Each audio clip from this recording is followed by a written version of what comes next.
I am here with many of my friends today to discuss The Darkest Part of the Forest by Holly Black, which we're very excited to do because I think I can speak for all of us when I say it's the first book that we actually enjoyed in this group. So yeah, there's that. What did you guys think? Like, should we give like a synopsis, or who wants to summarize? Or probably should have talked about this before. Who wants to summarize the story? I feel like you guys would summarize it better than me since I read it for the first time and I might forget something important. Okay, yeah, sure. Okay, this is a story about a brother and a sister, and they live like on the cusp of like, I mean, they live in the human realm, but like in this city, like people know about Fae and it's like normalized and stuff, even though Fae are very like spooky creatures still, and like the townspeople are like still like very scared and stuff, and it's modern day. And in this town, like the reason everyone knows that fairies exist is because there is a Fae boy in a glass coffin in the middle of these like haunted woods, and this brother and sister their whole life have like fantasized about like what would happen if this boy broke loose of his coffin, and one day he does. And that's where it all begins. That's a good summary, though. That is a good summary. Thank you. Do we want to just say how we generally felt? Because I feel like we all felt the same way, though. That we all, you guys obviously loved it already, and I assume rereading it, nothing changed. Yeah. This for me, I loved it. As someone who read it for the first time, I also loved it. Clearly, this is the only one I tabbed. I'm just going to show. I actually can't see any of your tabs. They're so thin because they're green. Look. Oh, there we go. That's probably why I was like, I used the matching color because why I would do that too? Yeah. But okay, the one thing I will say though is the reason why I can immediately like from the first page, like the first paragraph. Yeah, the first paragraph of the first chapter, I was already like, clearly I'm going to love this book because it's so good. Like the way she phrased it exactly is so, it sets it up so well for what it is. It does. I was like, can you not? I just want to go into a forest and find a coffin with a sleeping boy that has horns on his head. I mean, I especially loved the description of, I know to jump around a little bit. This was my second time reading it and I still loved it. But I think there's just something like when there's a description of like Hazel and Vin loving this prince, they're like, they loved him like, they loved the like 11th doctor with his hat, or the 10th doctor with his bow tie. Then like Belle loves the beast and all this stuff. And I was just like, yes. Yeah. What do we all want? I think there's so many good things about this book, though. Not even just like the fairy part. I also like, now that you brought them up, I'm like, Ben and Hazel's relationship is also something I like. I loved it. I love sibling stories. And I just like that theirs is not a straightforward one. Like they love each other and it's so obvious that they love each other, but they also hurt each other because of that love. Yeah. And it's so well done. I was just like, they're probably, they might be, I don't know if I can say all-time favorite, but they're easily like top 3 favorite sibling pairs. I was going to say more than Dark Artifices. That's what I was going to say. No. That's what I told myself. I was like, the Blackthorns. Like, the Blackthorns will always be my number one family, but like, because they are Hazel and Vin are just, they're so good. I just love them so much. They love each other so much. I was like, give you some feels, Melanie. This was also my second time reading it. And I, again, thought it was just like a delight. And I had actually forgotten a lot that had happened in it. Like I knew the basics, but a lot of the details had kind of escaped me. So it was really good to experience it for the second time. And I ended up binging the book in one day. And I read it coming off of reading Eye of the World, which is the first book in the Wheel of Time series. I felt like I just like flew through Darkest Forest. It was like smooth. I could see that. Oh my gosh, it was such a pleasure. Like I had so much fun rereading it. So good. So much fun. Oh, but Mel, you were going to say something, right? No, I don't think so. It was my second time reading it as well, and I went into this book very apprehensive because previous to this, like with Type and all those, I had 5-starred them all. So I was like, oh, okay, time to get let down again. Yeah. But it held up, and it's so wild because I have read Cruel Prince. I read that in January, like for reread. So like it's fresh a little bit. It'll be more fresh next month. But you know what I'm saying? But it's just so wild how much her writing improves. Each thing she writes. And like in this one in particular, like I felt like even in Type, like I was struggling to get a lot of quotes. Like every once in a while she'd hit us with a good one, but like this book, the one-liners in this book, it's like constant. Out of this world. Yes. Yeah, I definitely had some highlights in this one. Mm-hmm. There are just so many good descriptions and then statements and then like, and I think I like that she had both of them have their, well, not even just both of them, everyone had their own like part to play in the plot itself. And I think it was just done so well because there's so many perspectives that you can take. Yeah. Like you can relate to any of them if you want to relate to any of them, obviously. Yeah. But also can we talk about how much I appreciate that this setting? Because I think it's obviously my favorite of the things we've read so far or reread for you guys.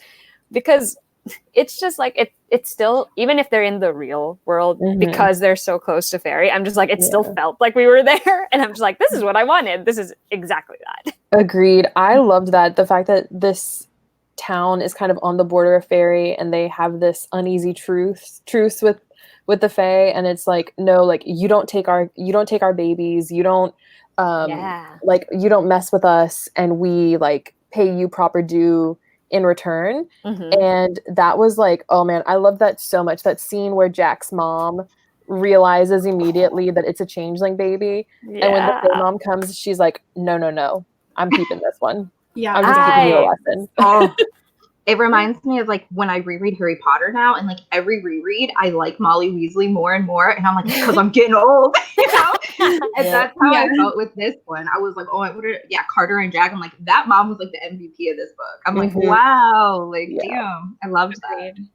I think like you were saying, because the town is so close to Fairy, the juxtaposition was so much more seamless than something like the first one in New Jersey or the second one in New York City. Like they just didn't really meld with the Fae world that well. But this one, I feel like it was just such a seamless like transition from, was it Fairfold into Fairy? Yeah, agreed. And I love the kind of idea. I'm sure you can get like deeper into the levels on this if you wanted to spend some time on it. But like the whole idea that like we're locals and like you don't act like a tourist, you don't get attacked like a tourist. And that was just like really interesting to me. Like if someone gets tricked by the Fae, it's like, oh, you must have been acting like a tourist, like you don't belong here. And I was like, this is this could be like an interesting point of discussion if you wanted to really like get into it. But I just loved all those little things that is a really world good building. Yeah. I actually just now started thinking about it because you said, I'm like, yeah, that is actually a really good part of that. Yeah. I also like the music part of it. That was something I was like 100% like, not because I like seeing Ben Summer, obviously, but like it was just an interesting thing to see a gift go wrong, I guess. Because it was just cool. Yeah. No, I agree. And the fact that like a gift can also be a curse. Yeah. And like for sure. It was so as good. all fairy gifts apparently are. Yeah. Also the fairy like not riddles, the fairy like statements in this one are a lot better than the ones in the modern fairy tales. Oh yeah. That was a huge point of like where you can see how she's improved. It's like the Fae themselves, like how they speak. It was so well done. Agreed. That's exactly how I felt. I was like, this is closer to the fairy I expect from her since I started with the Cruel Prince of her fairy thing. So I'm like, this is closer to what it was for me. And I especially loved like when you see Jack. I mean, we can talk about Jack, but like when he switches from like human Jack to Fae Jack, and like the way his speech changes, and it's just like, ooh. I have such a soft spot for Jack. Same. Me too.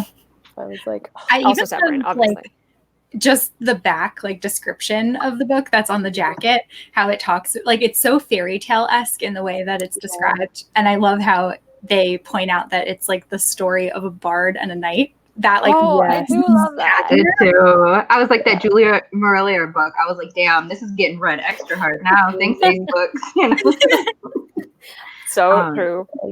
the thing that I'd forgotten or like suppressed like the fact that Hazel and Ben like fairy hunted together. Yeah. And so I when love that I did too.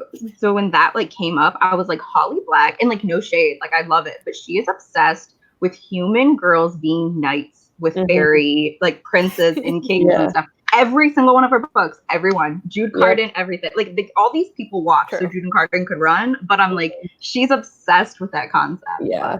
God bless her, you know? It's a good concept. It Works is. for me. She does it well. Well, she got better at it. Gotten there now. I still don't think the way that it was done in Modern Fairy Tales is my favorite, but you know, we'll let it about slide. that will ever be my favorite. Yeah. I told the other girls before, but once I was aware that I wasn't able to make the last live show, I couldn't bring myself to read the last Modern Fairy Tales. I just couldn't do it. I just really didn't like the first two. And no judgment. That's self-care. That's self-care. Well, I told her she should at least read the very, very end of it because I want her to react to it. Oh yeah. You know, the very end. After all the craziness has gone down. And I will read the short story. Yes, definitely read that. Whoever's read it. I remember being so completely shook to my core when we find out that Hazel has been a fairy knight at night while she's sleeping. 2015, Jane could not get over it. Dude, since I read it for the first time, I honestly, I should have expected it, but I didn't. Yeah. So, man, like, I was just like, what the hell? Yeah. No, I remember like being younger and being like mud on her boots, like glass. I'm like, this is too obvious. It can't be. And yet it is. Oh my god. So good. I had actually forgot that part of it. So when that happened, when she woke up with the mud and everything, I was like, oh, I remember. I was like, so excited. So good. And when that Fae King is like, oh, I took your how 5 years, but only in the nighttime instead of the daytime. I was like, oh, that flex. I was like, damn, it's so powerful. It's easy. Oh, the Elder King.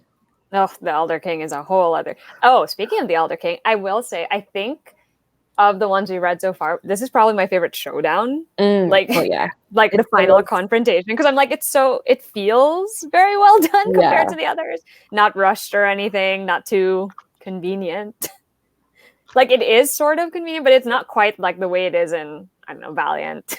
Oh yeah. Or Ironside. You know how like it was like, oh, really? That's how you're gonna play that? Now it was like more sense. Yes, I was very stressed because I had no idea what was going to happen, obviously, and I was like, "What? How are they going to get out of it?" Yeah. Too many things. It was really well done. Also, like we read like the old like OG copy, and it says folk there in here. So I was like, "Oh, let's do that." I was really excited about that too. I was going to ask because mine is newer. I think it's one of the reprints. So I was like, I don't know. I'm glad one of you confirmed it. It was interesting, like, of course there weren't any, like, write-ins to try to connect it to the Cruel Prince, but there are connections to the Modern Fae trilogy. Yes, like, she doesn't name him, but they're very, very much talking about Royben being, like, the upstart king who's taken over the, like, barely holding on to his throne, whatever, and it's just like, I know, I was like, Royben. Sure, we'll see everyone together, including nothing. I can't wait. The whole crew. Wait, the whole crew plus the new person that's getting added to their crew? Or will that person stay behind? Oof. We'll never know. Y'all didn't read that page? Okay, so it was, what I was going to say though, I didn't know because I can't remember his name, and not to get into like Wicked King stuff, but when they were talking about the person that forged the 7 swords. Yes. Yeah. I was like, is this the dude who made Carden's Yeah. Is this it? Yeah. That's what I thought too. I was like, this name is oddly familiar to me. And it only occurred to me later on. I was like, oh. Yeah, it's like, well, the swords concept was really legit. I really like that too. Yeah. I kind of wish we could see more of the others. Like all of those things. Well, you never know. At this point, I don't know what's going to happen in Queen of Nothing. Same. Y'all read that one page? I really want to know, but like, I don't know. This book just made me like, even though it's also very sad at certain points, I was like very deep in my feelings about all of the terrible things that were happening. Like, even though it made me sad, it also made me really happy. I think it's just because I was like, it's so good. It's so much better than the other three. This book really reminds me that like fantasies can be fulfilling standalones. Oh yeah. I feel like we're so like trilogy oriented right now, like in general, and it's like, oh, this was such a satisfying standalone. Ooh, It I had agree. everything I wanted. It hit all the right notes. It felt complete when I finished it. Agreed. But, and it's also not a very long book either. No. Like, she just managed to tell this entire story in what, 300 something pages, And which you don't is feel like it's rushed. no, not at all. Yeah. And 2 11 out of 10 romances. Oh my god! Wait, Mel, is this still a first kiss scene that you love? Oh man, I don't know. Like, I don't know. I still liked it, but it wasn't like okay. I think Which kiss though? definitely Ben's kiss. Yeah. I don't know. Yeah. Oh my god, I can't. There's actually quite a few kiss scenes. Yeah. That, like, Yeah, no, it was still 11 out of 10, but for some reason, and I don't know, this is just because I like that angst, but when he tells Ben, like, what does he say? He's like, I think I wrote it down actually. He's like, okay, were you in love with me or were you in love with your own reflection in my glass coffin? And I was like, I was like, OTP. It's so good. Oh my god. Swear to God, like Ben and Severin are just. I'm trying to find when Severin like, tells his feelings. Yeah. It's on page 296. At least, I don't know if you have the hardcover, it might be a different page, but that's the page it's on for me. But yeah, when he spins him around, I'm like, it was just perfect. It was actual perfection. I want to tell someone. I want someone to tell me I love you like a lightning bolt. Like my God. Oh, that's such a good line. That entire like when he I love you and I am mocking no one else. Wait, I love you and I am mocking no one. And I kiss no one else. Like, can you not? Too many I'll text JK really fast for you about that. Yeah, it was so fine. You have to Jungkook, please give him a call. I love that. Ben and Severin, but I also really liked seeing Jack and Hazel together. Oh my god, I love them so much. Also, Me too. The one thing I will never forget about this book is that Hazel leaves him with his dick out. After the revel, and he's like, let me pull my fist back up. It's so good. It really is. I feel like wow, Holly Black really right giving us the way we deserve. She was given some sex positive like representation in here. Though. Like the last man. Oh, that was a good scene though too, and he's so pure too. He's just like, before we do anything, I should tell you that I like you because it might change things. And I'm like, oh, no, it won't. And then Hazel's like, and I was like, Hazel, no, no. And then it's funny because he's still the one who has to. Well, not really. By the ending, like he's still the one who has to be like the solid, reassuring one in that relation. He's like, it doesn't matter what other people think, and it doesn't matter how our relationship plays out. It can be anything you want it to be because it's our relationship. I was like, okay. I have to say, it was so great. One of the low-key swooniest moments for me is when Sorrow shows up at the house and he braids her hair. Oh, yes. You will not cry until I tell you. Other was like, oh,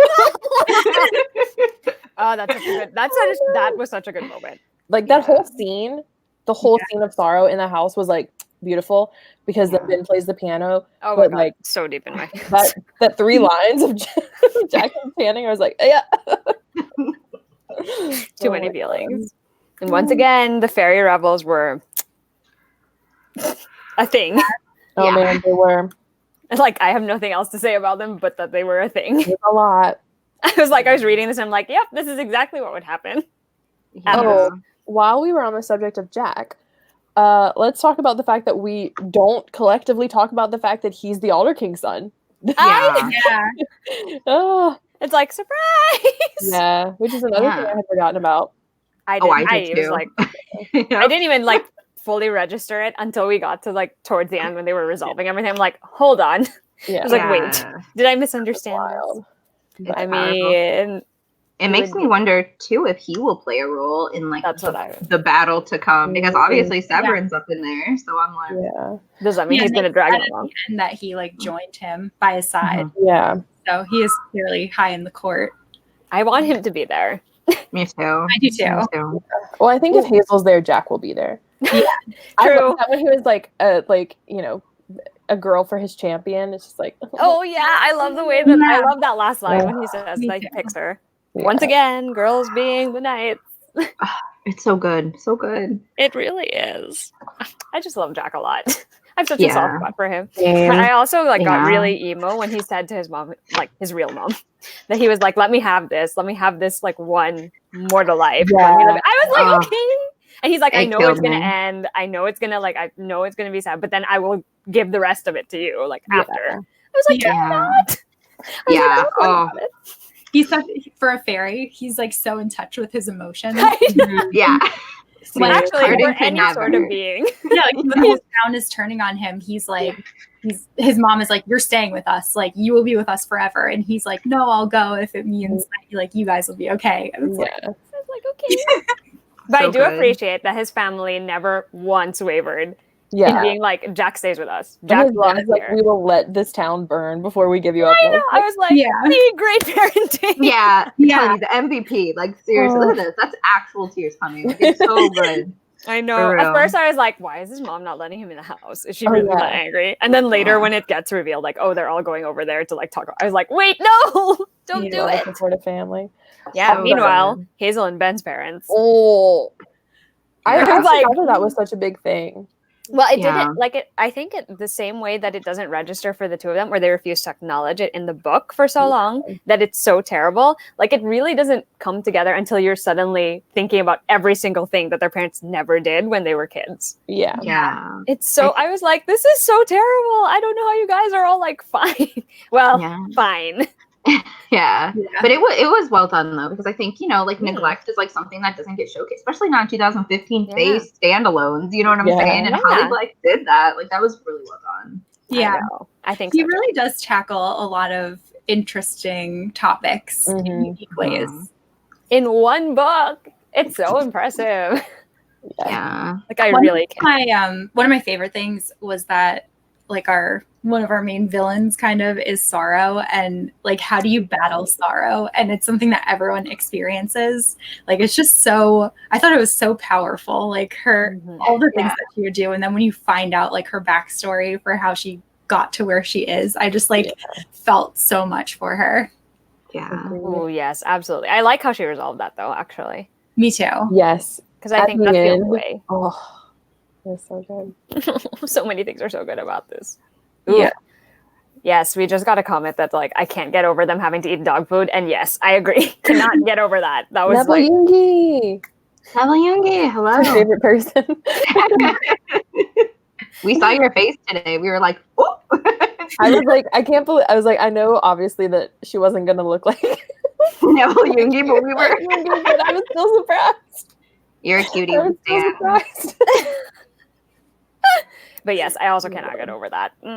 Not cool. Very not cool. Yeah. Oh, also random like side thing that I really enjoyed. I like the little vintage shop that they went to like at like one point in the book. Because I really liked where you could like get coffee and then you could sit and play with the records, and I was like, I like this shop.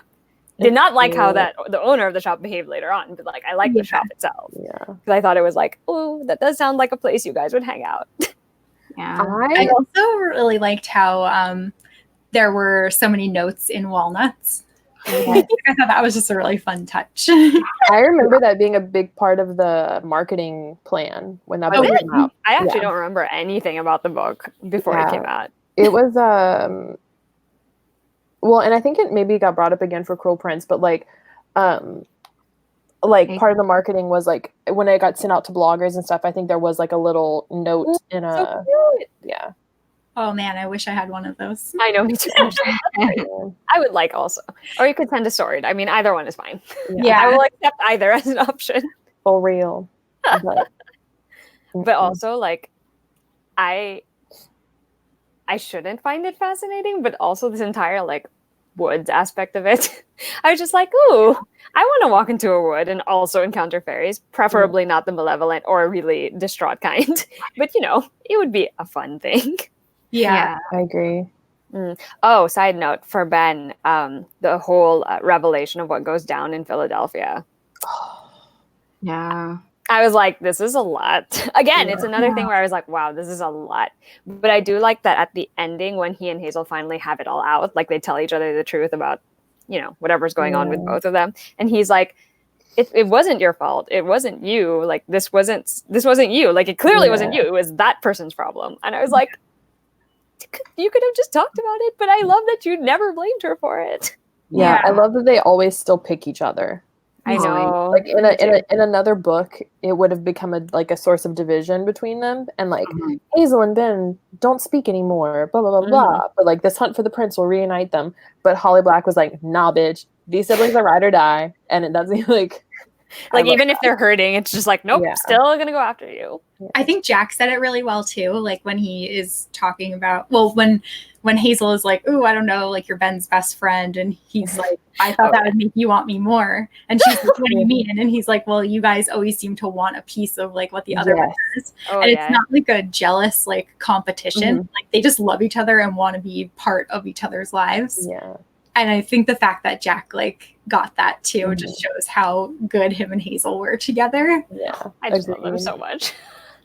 I really liked how it's kind of like a gift of the Magi thing too, with like her deal and then his injury from the like. It was just so beautifully done, you know. Like I just agreed. Everything about it was very well constructed. It just works out so well. Yeah, and I like the references to Tamlin.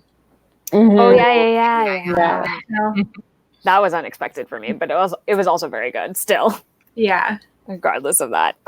I think like there were so many things about it that were so well done, and like the part with the fairy tale with like the farmer who outsmarted the Bogart. Yeah. I think like some of that could have come off really bad if it was done by someone else. But the way that Holly wove it, like it just worked really well, and everything, like the pacing was so perfect. Everything was revealed at the perfect time, and like she gave you just enough like breadcrumbs to kind of get there, but not too much that it was like, this is obvious. Yeah, agreed. I like it because it sort of works with Hazel's whole like there's day Hazel and night Hazel, and she can't really remember anything about being night Hazel. So when she has all the clues, she's like, I have no idea what's going on. Yeah. So you figure it out while she's figuring out, and I think that's like so great. Yeah. I think that's why I enjoyed it so much too, because I'm like, this feels like the right time to find out that this actually makes sense somehow.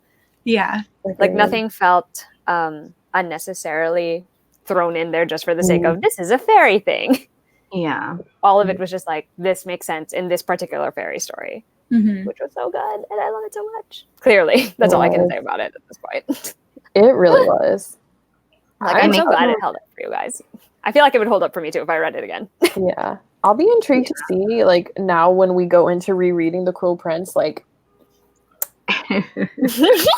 is The Darkest Part of the Forest going to be my favorite Holly Black book? Like, I don't know. Is it? I mean, right now it is. I don't know. I think maybe it'll just keep escalating. Yeah, the reread of The Cruel Prince I'll be able to like better put things in order.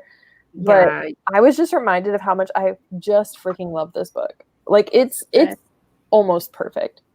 If you think about like what you want out of a book, a standalone book, especially, it just like it hit every marker for me. Yeah. But I agree. I still think you're talking a big game though. Once a knife comes to a throat, you're gonna be like, what? Okay, but listen, you're gonna forget everything about the piece of paper. I'm gone. Like every single time when she finds that piece of paper, I'm like, oh fuck, this is it. I'm excited forever. It makes me very curious what she will do even after Queen of Nothing. And like we are obviously not prepared because it gets better every time. I was never even prepared for Queen of Nothing. Like I know we've said this multiple times, but honestly, nobody's prepared for Queen of Nothing. Like I'm just gonna be screaming the entire time. Like 300 pages of me just going. That'll be it. And reading, like prepping, like reading The Cruel Prince and the Wicked King, like rip the rest of my TBR because I don't want to read anything else right now. Contemporary FaerieAthon, we don't know her. Big thing. I don't know. It's funny too because we're doing it monthly. At least the gap between the Wicked King and Queen of Nothing is not so long. But the fact that there's such a long gap between Cruel Prince and then Wicked King, I'm like, that's gonna be hard. Yeah. I was like, maybe I should. Like maybe I should just read it ahead and then read it again if I have to. Yeah, for real. Yeah. This will be my next month will be my third time reading The Cruel Prince. Mine too. But only my second time reading The Wicked King. Same. So, Also the same. I never reread The Wicked King. I did read The Wicked King when it came out because I was like, I'm gonna be cute and I'm gonna make that be my favorite book of the year. And then Holly watched it. What? We gonna give you this early? You're like, just kidding. Yeah. That was honestly the best day ever. Yes, I it know, was. I mean, we threw this together so quick just because I know, he's like, by the way, we're gonna do this now. Okay, bye. we were all just like, what? Like Instant. going. it was like they It was almost an instantaneous reaction. Yeah. Really. I don't know. Actually, I think I'm trying to think if I would change my right now. I think The Cruel Prince might still be my favorite. Yeah. Mine too. So we'll see.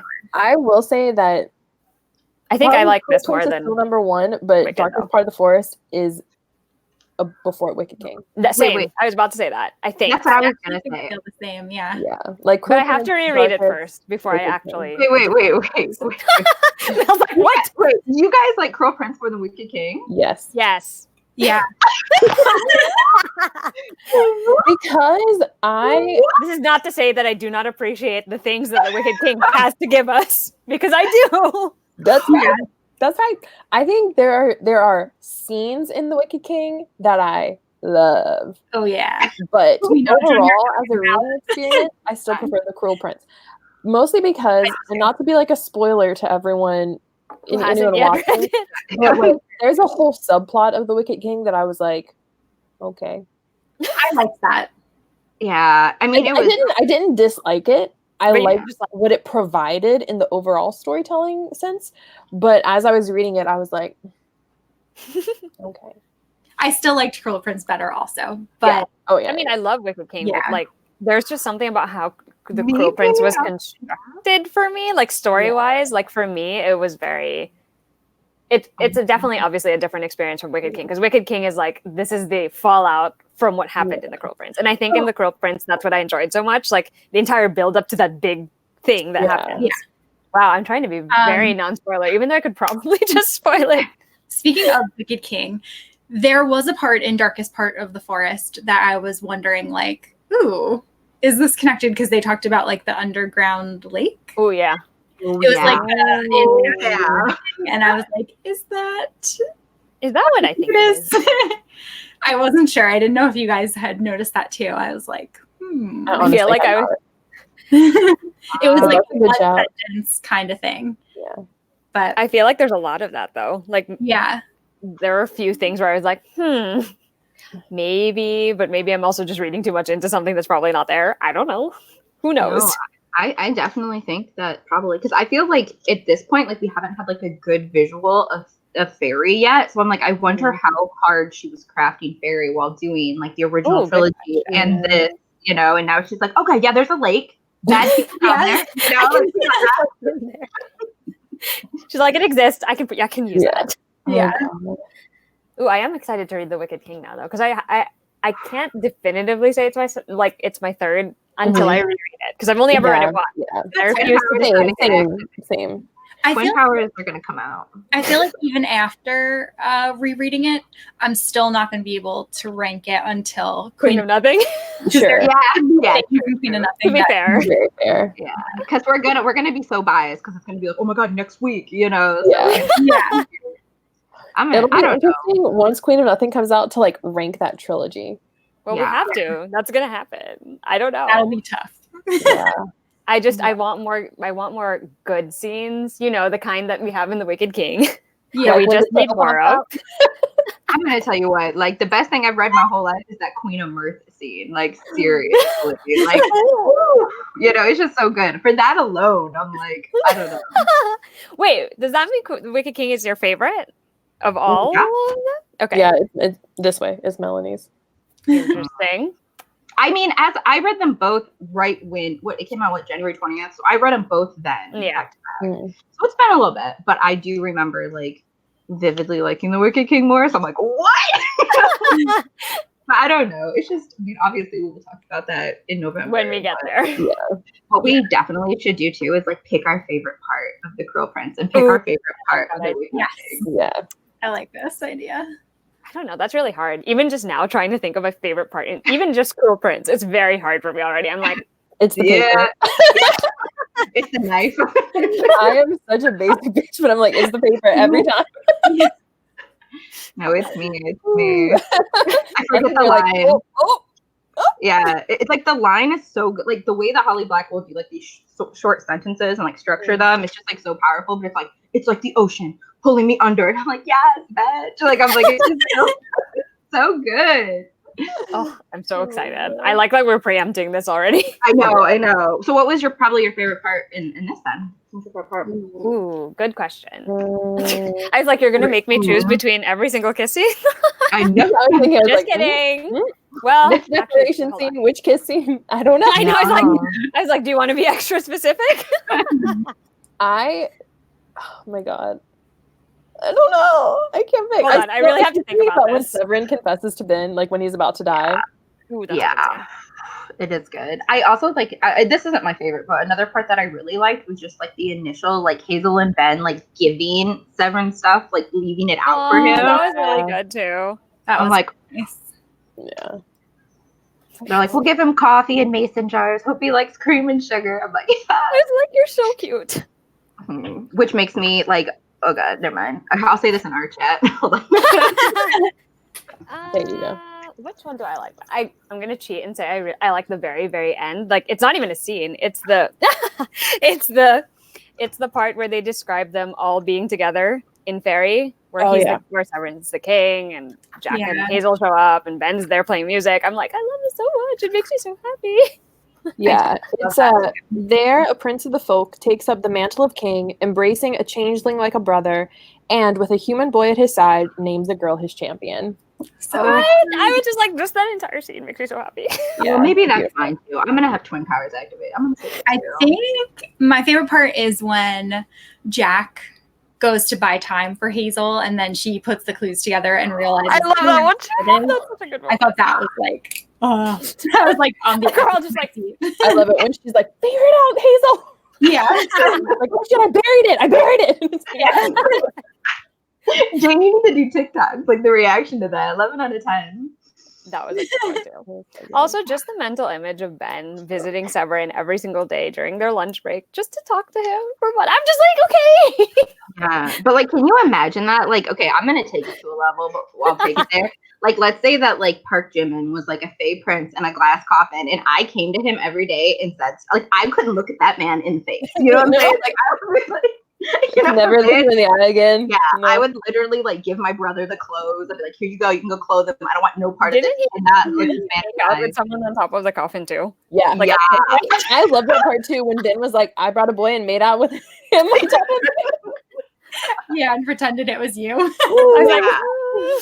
know. Like, sometimes Holly, like that line was like on par with me. I mean, we all know I have this weird like hang up on this part, but like corny. And the thorns, I was like, she is able to very succinctly capture that like kind of almost like shameful feelings of desire that you have, and is like very able to like represent that in a way that you read it and you're like, oh yeah, I get it. Not to quote the Bible, but like, I hate you. Okay, I need to like apologize for that. But anyways, like, yeah, she captures that like gritty, like I feel bad about this feeling, and like it just hits different. I'm sorry, it just does. See, she does it so well, I think, because like she does that side of it, but she also can do the other side where there's like it's mostly Jack, where it's a little bit more like, oh, I'm gonna be kind about this because it's supposed to be this pure and this lovely and this wonderful because that's how it feels for me. And I'm just like, how are you doing this in one book? I don't understand. Okay, bye. I was just like, oh, it's really impressive. Like I'm very, very impressed with how it happened in this book. Like I can't. There were too many like good moments, and almost every single relationship that was portrayed in the book, and I'm like, okay. Agreed. I'm like, if you guys had to pick a favorite character and a least favorite character, Ooh. do you think you could? I I know who my least favorite would be. Sure. It's that Amanda chick. Oh yeah. Oh. Yeah. Yeah. I was like, only dating Jack Amanda because he bitch. reminded her of Carter. Yeah. Oh no. Don't. Well, I feel like this is going to be like, I can't believe I'm saying this. Like, I feel like if I would have been asked this last week, I would have been like, it's definitely going to be like Severin or Ben. But I actually think it might be Jack.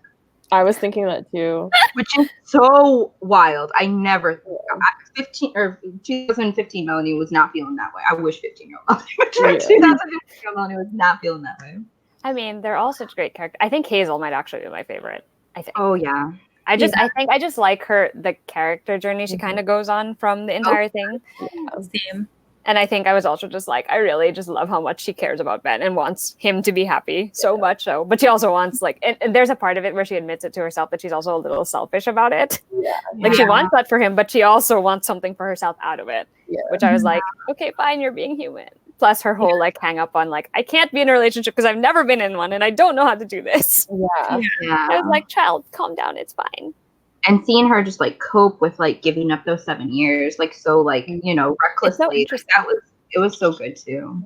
Yeah. And like when she remembers, I think that chapter is like, that really was like pulling at my heartstrings. I was like, I so feel for her. I thought I really liked the part too where she thought it was a dream, but then realized that it kind of wasn't when they turn like the mortals into rocks. Yes. And she's like, even though she's evil, she's still like doing things, hoping that her day self will kind of put the pieces together. Yeah. I feel like that takes a lot of strength to. Yeah, I like that angst. Do that. Yeah. Basically, I like it when they're suffering. Which least favorite is hard though. Like I don't like Amanda either, so she's probably who I'd pick too. But I generally just got mad at anyone who was like, they accepted Jack originally, but then after everything started happening, they were like, no, need to kick him out, need to make him the sacrificial lamb of the spell. I'm like, yeah, for sure. And obviously the parents too were like, so maybe the parents. Yeah, I don't like that either. Oh no, you know who's the least? It's the ex-boyfriend from the music school. Oh yeah. Oh, that dude is also. He was pretty bad. I did not like that. I was so angry.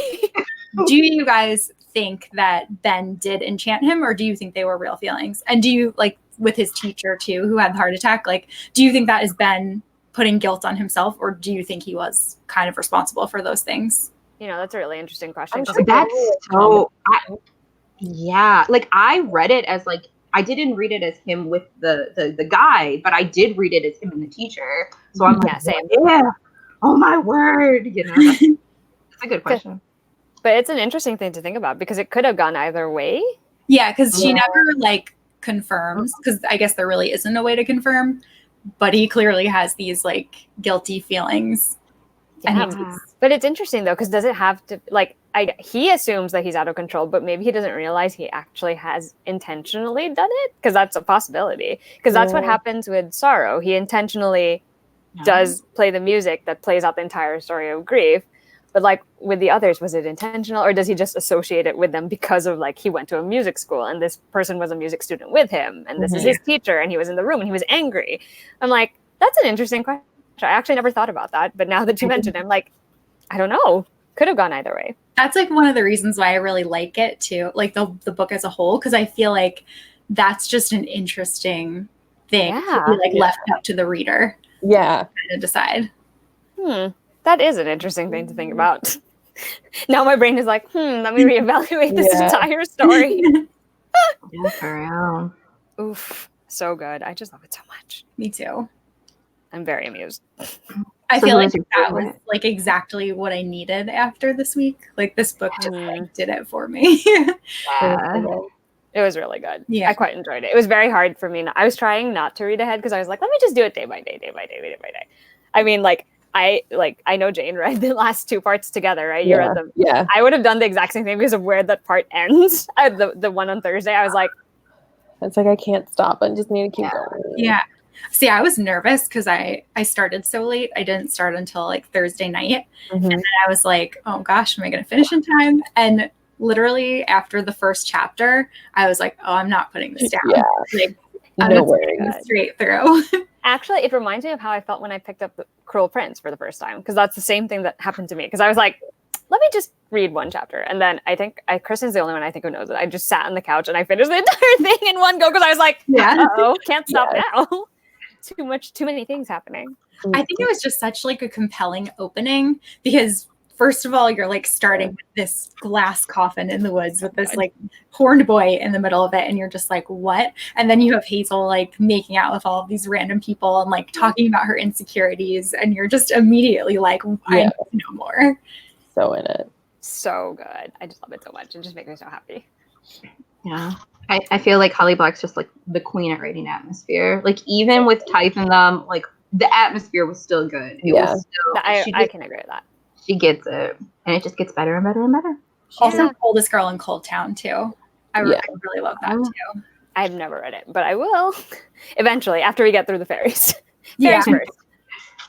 I honestly think like rereading this one, I enjoyed it even more than I did the first time. And I'm already looking forward to rereading it again in the future. Like it was a really comfortable kind of story. Yeah, I definitely will reread it. So you only have to commit to one book if you're rereading the entire thing. Yeah, for real. It's a good fall book too, I think, because that's the sort of atmosphere I get from it. Even though, is it fall? It's not even fall in the book.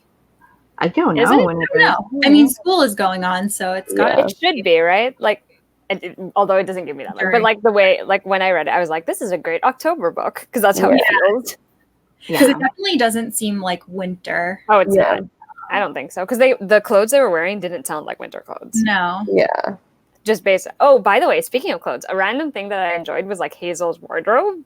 Yeah. Like the randomness of like, I was like, this is like she kept throwing in like descriptions of Hazel'S outfits, and I'm like, this is not what I would picture her wearing, but it's great. Yeah. Like, and then Ben wore kind of strange things too. Yeah, it's like so fun. Like it makes sweater. Yeah. Whatever. That was funny. I really enjoyed that. I also really liked the like image of Hazel tying like the towel around her neck when she was pretending to be night as a child. I thought that was really good. Oh my gosh, that night when they both just sat outside holding the vigil. Yeah. I mean, and then Ben's like, I'm giving up, goodbye. Yeah, he's like, I'm gonna go inside. And he's like, nope, I'm staying. I think that's also a good example of the fact that like Hazel is a little like too intense. And that's the kind of thing. It's like these things you do as a kid when you don't like realize the boundaries of like social things, but like Hazel still carries that over a little bit. Like she's still a little too much, but I really like that about her character. Same. Yeah. I have a soft spot for like how she reacts to things and how much she believes in all of it too. Because you know how like, not that Ben didn't, but like, you know, like some of them were like, concentrating on my real world problems. Yeah. Yeah. Meanwhile, Hazel's like, sure, we have real world problems, but also. Yeah. But it's too good. I also kind of loved the fact that like pretty much every time we see Severin as a like once he becomes an actual participant in the book, he's wearing Ben's clothes. Like he's wearing Ben's clothes. Oh my gosh, I love that. It's so cute. It's like this boy with horns wearing hoodies and jeans. It's great. I love it so much. It is good. I did laugh. Well, I shouldn't say laughed. I shouldn't say laughed because the scene is so sad. But like the fact that Jack and Hazel were in one room and then Ben and Severin were in the other room, and I'm just like, okay, I accept this. Thank you. It was cute. I like Ben's mind, like in that scene when he goes over to Hazel and Jack, and he's like internally debating, like, do I tell them that he's in my room? Do I just, act normal? Like, what do I do here? That is a good scene too. And then he walks back and Severin's out in the tree and he's like, you're not gonna just exchange me. Yeah. I am not a commodity. Yeah. Oh, that's too good. I really liked when Hazel was going to like the reverie with Jack too, like how determined she was. She's like, well, I'm going. So like you can come if you want. And then he's like, oh, well, like it always lures me. And she's like, well, I don't want to lure you. I'm still going. You know, and he's like, oh, no, I can't fight it. But I just liked how determined she was too. And I think that like that's another thing about her is like she's so over the top, but she's not backing down. No. I agree. Side note, it's also very cute that Severin finally falls asleep in Ben's room, asleep. Yeah. I mean, he doesn't stay asleep for long, but it is very cute because I'm like, okay, fine, you can sleep because Ben's here. Yeah. Everyone's like, I'm not ever gonna sleep again, and Ben's like, really? Never. Okay. Sure, you're not gonna sleep again. I even liked when they're at the revel and Hazel's talking to the Alder King and he's like, you don't know like how bad it could be if I didn't have control, and like that goblin comes and he's like, what would you do if I left you to your own devices? And the goblin is like, well. Yeah. Here's a lift. Pinch him forever. Like, damn boy. That was terrifying, to be fair. Also, the way that Hazel enters the revel, like how she falls in, I was like, that is terrifying to me. Just like hanging there on top of everyone else. I'm like, meanwhile, Jack on the other hand is like, wee, I'm falling into this revel. Yeah. And she had to like figure out her own rhyme. Yeah, I like that too. Mirth. I was like, ha ha ha. Oh yeah. Like, you're so smart. Yeah, and even how the king was like, "Oh, like, what do you like? You're not supposed to be here." And I was like, "Oh, like, it was just so good." And then she's like, "What are you talking about?" I'm like, "Oh, baby, oh, baby." She's like, "You have no idea what's coming." Yeah. And I like how they got how like Holly Black got around, because of course at first you think like, well, why hasn't Jack seen her? Mm-hmm. One of if he's been coming to all of these revels, like why hasn't he seen her? And the Alder King's like, I told you not to come here. Yeah. Bypass that loophole real quick. Yeah. It's like my first day, okay? That makes him sound the most like that's the most dad thing that the Alder King says. He's like, "Why are you here? You shouldn't be here. I specifically said no. You should be asleep." Yeah. Ooh, that is a good point. I actually didn't think about that, but you're right, Jane. That is a good loophole. So smart. This book is just so good. It's so good. Yeah. I know. I love it so much. I'm so glad it was part of our reading. Me too. Yeah. We should have started here, but that's fine. In the future. Skip that first trilogy. But I am curious always like writers' processes and like how fast it took Holly to write this. If this was a book of like years in labor, you know, or if it was just like a writing retreat thing. Like I'm very curious because there was so much in less than 400 pages. Yeah. Which I can't. The more that we talk about it, the more I'm feeling compelled to look up fan art once our show ends. Like I feel like there's gotta be there better be some good fan. There has to be some good fan art. Oh yeah, I bet. Well, it was so funny. If someone would have gave me like a pen and paper, like colored markers or something, like, oh, draw Hazel, like I would have never drawn her with red hair. And right at the beginning when they say she has red hair, I was like, how did I block this out? Like I'm just like morphing her with Jude or something. I don't know. But I did not know. Yeah, I did not know she had red hair. I was like, oh, okay. Oh, I do like redheads though, so yeah, works just fine for me. yeah, the fan art. And I like that they're redheaded twins. Yeah. Holly Black loves a redhead. She corny. Yeah. Corny. Well, wait, does Locke have red hair? Ben was like, yes, Locke has red hair. Yeah. He's described as very fox-like, and he has red hair. Like traitor. That's all right. Oh man, that's gonna be. I'm still pissed. What are you talking about? Nothing. Nothing important. Not yet, anyway. There's always a ginger in a Holly Black. At least one, minimum one ginger. That's like the quota. You have to have at least one, and whether they're good or bad remains to be seen. Yeah. Or they can be a little of both. Mm-hmm. Well, I know. I'm trying to think if the novella, that Bard boy, if he's a redhead or not. I think he might be too. The Lost Sister. Yeah, I'm trying to think if he was. I can't remember. I can't remember either. Now I'm gonna have to look it up to be like, just to make sure that there's an actual. I mean, Locke was still in it, so it's fine. But like Karen has a type. That's all we're saying. Oh, I was gonna say, I feel like when we read The Cruel Prince next month, we should probably read and talk about Lost Sisters also. Like, within the same month, just because we're gonna have Wicked King and Queen of Nothing in November. So that's true. I think so. And the whole entirety of Lost Sisters is pretty much during Cruel Prince anyway. Yeah. So I mean, it's essentially Cruel Prince from Taryn's point of view. Oh, Taryn. Her. That one. Melanie's favorite.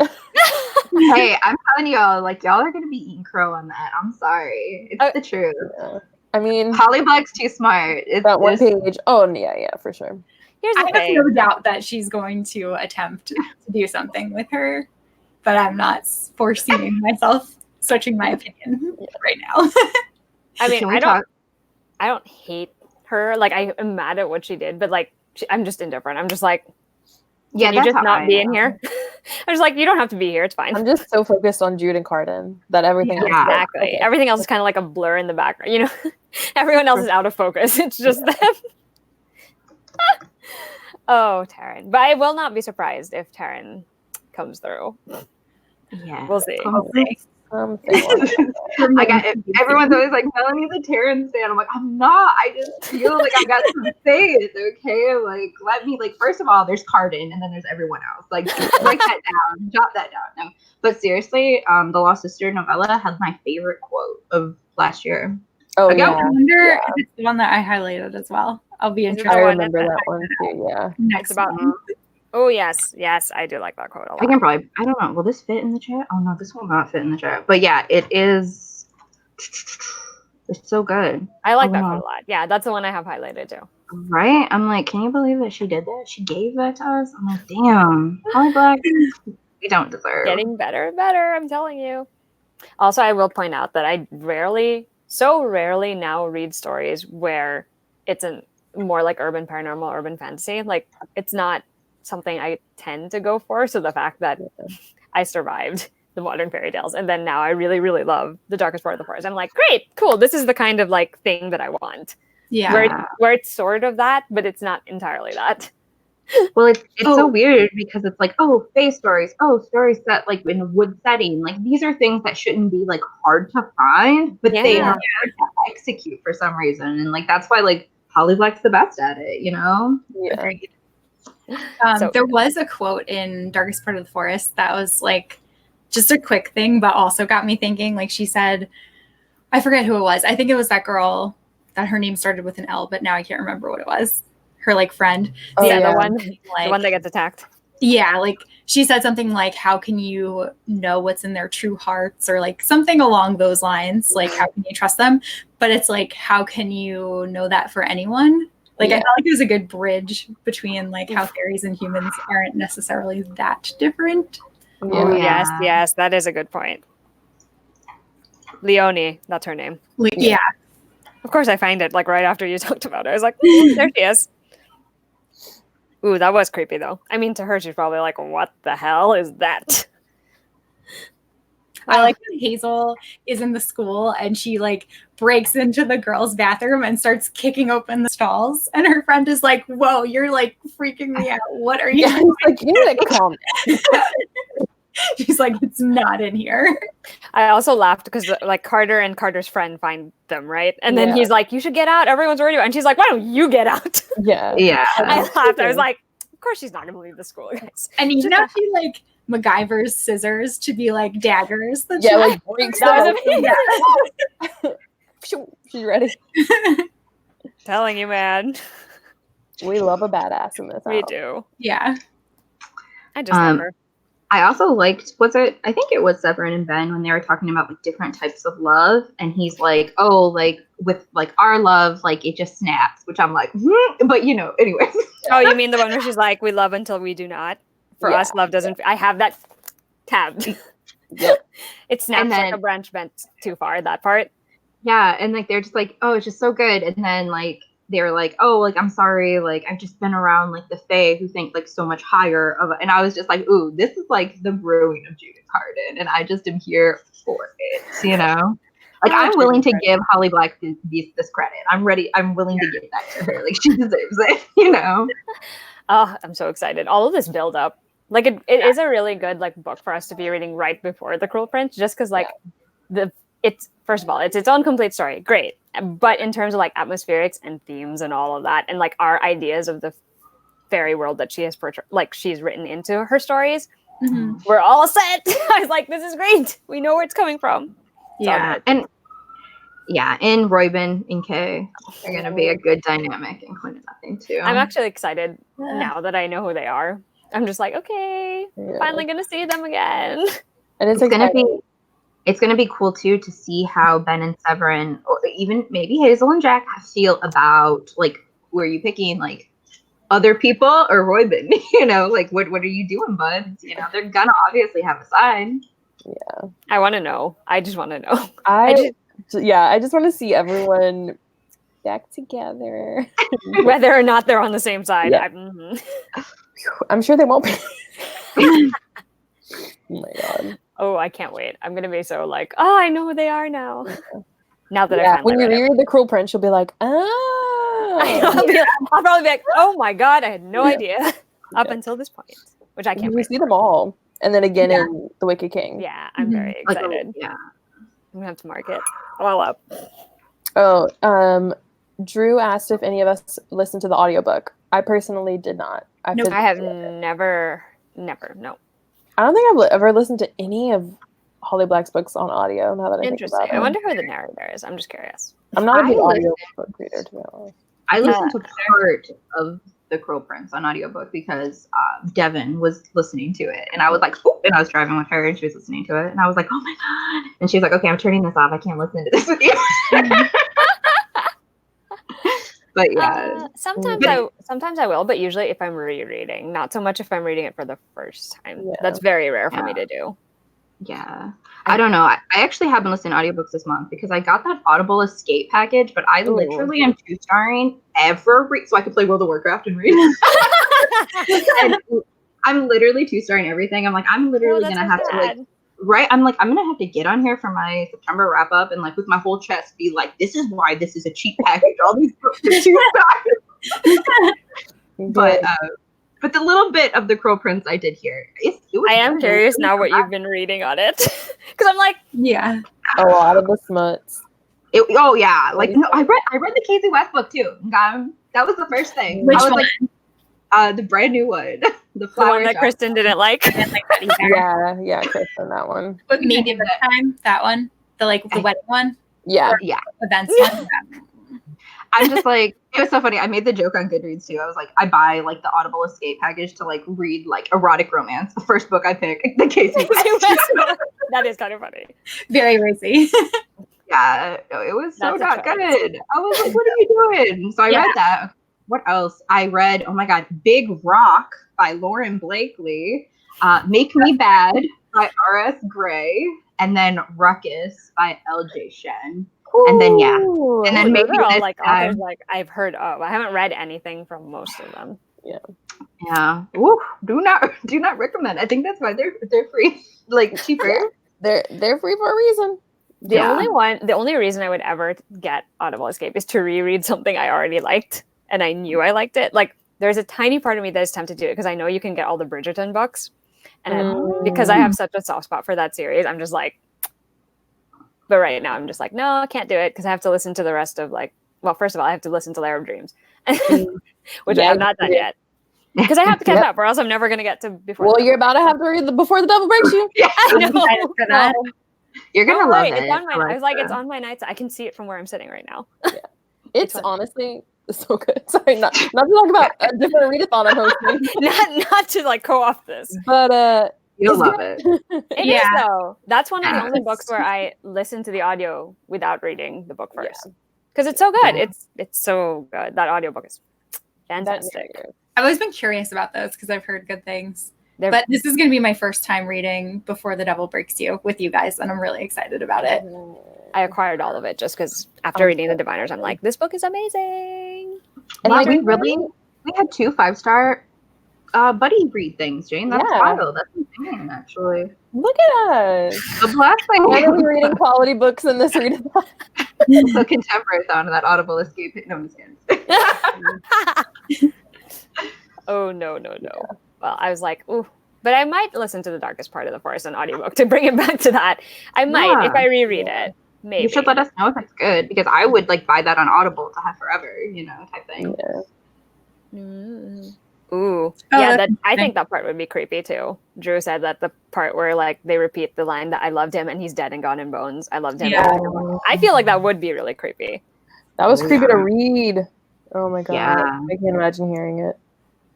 someone else, Angie, is talking about the Cruel Prince audio. She was like, there's really no change in tone between Jude's thoughts and her words, like when she says something out loud, which I haven't heard it, so I don't know. Yeah. I was hoping that it would be someone famous. Like Cassie Clare has like famous people to her. So that's good. The audio. Oh, can we talk about that? Like Jane brought it up, the dedication for Sarah Reese Brennan. And then the Cruel Prince dedication is Cassie Clare, and then Lady Midnight's dedication is Holly Black, and I'm like, wow. That's be in that friend group, man. Didn't they all recently go on vacation too? Like, not vacation. They do rating definitely, which I love. Yeah. I remember Lee Bardugo in Holly Black recently on Instagram. Yeah, and I was just like, imagine being able to read that. Like, geez, just be there and read over their shoulders. I'm pretty sure we went to the Lee Bardugo event at the Strand. Yeah, and she had already read When Kings of Nothing, right? Yeah, and everyone was like, "What's the best book that you've read?" Yeah. She was like, and she was like, "Nothing." And we're all just like, "What? How?" Oh my god! I feel like that's what they do at the retreats too. Like they'll hand each other their other person's book, and they'll be like, "Here, you can read it." And I'm just like, "Can I also have it?" God damn it. Me too. The only reason I remember they were together is because of Cassie's newsletter today. I haven't read it. There's a very tiny, little excerpt at the end that got me in my feels. Gonna read that after this then. Oh my god. As usual, it's about James, obviously, because who else would it be about at this point? The love of my life. Okay. I love him. Don't tell Jake. And when did it got pushed back to February or January? March. Or April? March. I like how you're saying every month. Wow, I was trying to give you guys like the look cool answer, obviously. Oh, March. Oh, that makes me sad, actually. I mean, it'll be good, but it's a wait. Yeah. It's a good thing we've got Queen of Nothing coming for us. We have a lot coming between, I feel like, I mean, the 4th Diviner's book is going to be February. That's right. I know you guys are kind of iffy on Sarah J. Maas, but I know Alexa and I are excited for that. That's March too. That's getting ready. Okay. That's March. It's early March. Excited for that. It's going to be everything. Let's be real. Also, Lady Hotspur by Tessa Groton comes out in January. I'm really excited for that. I don't know. Right. Have you guys read Queens of Innis Lear? You'd love that because it's like Shakespeare retelling. It's a little dense, but it's I remember the cover of it. It's one of the Black and the Crown. Honestly, after reading Eye of the World, I feel like I can tackle anything. You're like, what did you rate it? I've never read it, but I know. I was waiting for her to finish it too. I rated it 4 stars. I really enjoyed it. Wow. It's definitely an introduction, and it's definitely Lord of the Rings. So then I really liked Lord of the Rings. So that worked for me. I know like other people might complain about that, but I thought it was really great. And the fact that there are 14 more books, I know it's going to turn into its own thing. So I'm excited. I mean, I am curious, but that is definitely a commitment. It took me 20 days to read that book.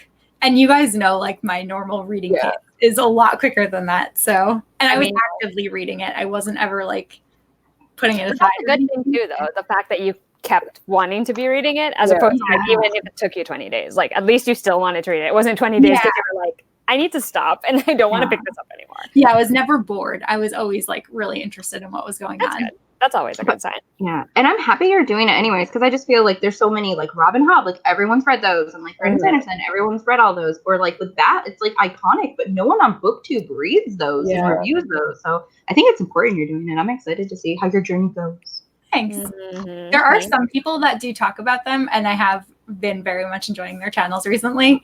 And there's also a podcast. What? Just kidding. Then I'm just saying they are out there if you search for them. But like I feel like I don't know, like the majority of BookTube, it's not really talking about. Yeah, I agree. Well, because everyone's lately has been focused on all the newer stuff. It's very rare for me, unless you're specifically looking. Like if you type out like I'm looking for this book, you'll probably find it. But if you just watch most of like the videos that show up on your feed, it's probably going to be about the newer stuff. Yeah. Which is good too, because like there's a lot of new stuff that's also going to be good, but there's some of it where I'm like, okay, we can all take a breather now. very strong opinions about certain things, but we're not going to talk about that. Yeah, Melanie and I have talked about this, but I feel like 2019 has been so underwhelming. Agreed. In terms of reading and like new releases not living up to the hype and stuff like that, and it's like, oh. I don't know. And I'm like, is it starting booktube? Like, am I just not picking up good books now that I started a booktube? Like, No, what is it's 2019? It's definitely the year. I think it's 2019 too. Yeah, because most of the ones. Oh, I was gonna say, Alexa and I were talking about it like a couple months ago. We have like reading spreadsheets for the year, so we were like looking at our stats, and from January until like July, the majority of books that I read were like 3.5 stars and under. And I had a lot of 2 stars, and I like barely ever gave 2 stars before this year. And then I kind of like I guess it was August, I was like, I'm gonna like put aside all of these new things and read what I really want to read. And now I've had so many 4 and 5 star books that are like older books. So most of like a good chunk of my 5 stars are definitely older books too. Which yeah. I don't know what to do about that. I don't know. Like, I don't know. Something has to change. We only got a few more months. Like, Queen of Nothing. Whole year. We need as long as Queen of Nothing lives up to today, it'll be worth it. And The Toll. Those are like the two I'm banking on. I still haven't started that series. Now I've only started it. I haven't read this. I really liked it. Kristen and I read them together. Yeah. We like buddy read the second book and we're like freaking out. It ends on. That's why I didn't read the second book. Yeah. Such a cliffhanger. We were both just like. Yeah. Wow, that's wild. I do really want to read The Toll when it comes out, just because I'm like, how are we even gonna? And that's the final book. It's just a trilogy. Yep. Yeah.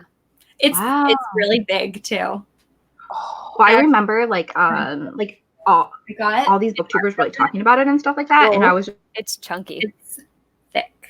Oh my god, that's a commitment. Yeah. Yikes, Melanie, you there?